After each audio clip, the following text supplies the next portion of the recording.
Hey again, welcome back to our read alouds. It's Mr. Lohn. I'm excited to bring a new book to you today. I swung by Miss Horvath's room because it's a great place to go to see new titles. She's always updating her library.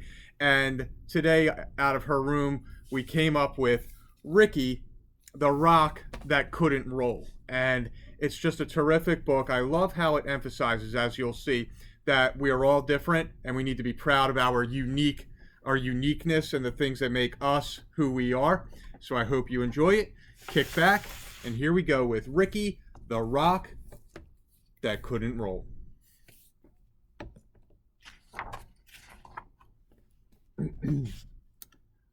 Over the lake and out past the bay was a green grassy hill where the rocks came to play.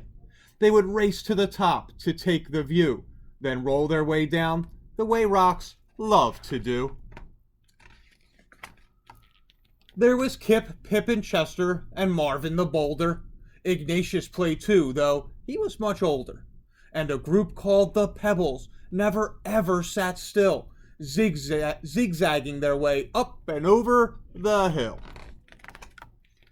Kai was a meteorite, and not from this planet, and Maya was lava, but taken for granted. How do you make a tissue dance? Seriously? They told little jokes to each other. Stu was the smart one, Parker the clown, and grumpy old Ebert rolled around with a frown.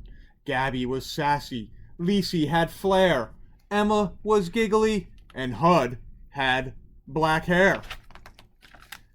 But the one trait that seemed to be shared by them all was that every rock there was shaped like a ball, and because they were round, they could easily roll through the grass, past the lake, up and over the knoll.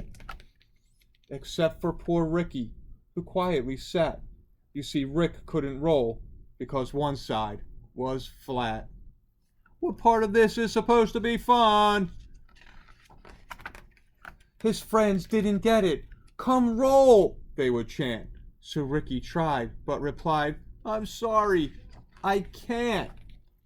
But the rocks were determined. They were sure they could solve Ricky's flat-sided problem and help him revolve. So Marvin the Boulder, with his impressive physique, carried Ricky all the way to the hill's grassy peak. Then he pushed him downhill, yelling, Keep rolling, kid! But Rick didn't roll. He just kind of slid. This feels like a bad idea.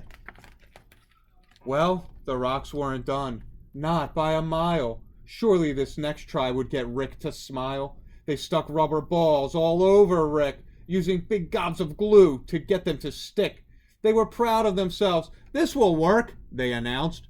But Ricky still couldn't roll. Now he just sort of bounced. No good, no good, no good. Well, they pushed and they pulled, trying every which way to get Rick to roll. But by the end of the day, nothing had worked, just like Rick expected, and he ended up feeling depressed and dejected. It's no use, Ricky sighed. There just isn't a way, so I'll sit off to the side, and I'll watch you all play. But his friends wouldn't quit. We're here for you, brother, and we'll get you to roll one way or another. So they pondered and thought, each straining his brain, till they looked up and saw it was starting to rain. And that's when it hit the smart stone named Stu. Eureka! He shouted. I know just what to do. He explained to them how they would get Rick to tumble. My plan is pure genius. Stu wasn't too humble.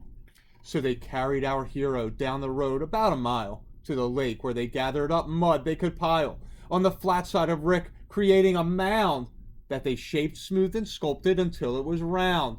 Then after the rain, with the sun in the sky, they left him to bake till the mud was all dry. They gathered up vines and one colorful feather that they wrapped all around Rick to keep it together. When the last knot was tied and the work was all done, the only step left was for Rick to have fun. They stood back and watched, feeling nervous and tense, as Rick breathed in deep, with increasing suspense. He moved slowly at first, testing out his new mold, and then for the first time, Ricky the Rock rolled. So Bria the ladybug, who'd been there from the start, felt a surge of pure joy swell up in her heart. She thought, as she watched her friends play on the hill, that there's always a way if there's always a will. And she said to herself, as Ricky rolled down the slope, when you're surrounded by love, you always have hope. So boys and girls, I hope you enjoyed that story. Ricky was proud of who he was, but also love how the friends came and said, we are going to make this work for you, Ricky. We're going to solve this problem, because it's great when people have one another to rely on. So I hope you enjoyed that story. I'll be back with another read aloud tomorrow. You have an awesome night, McGinn.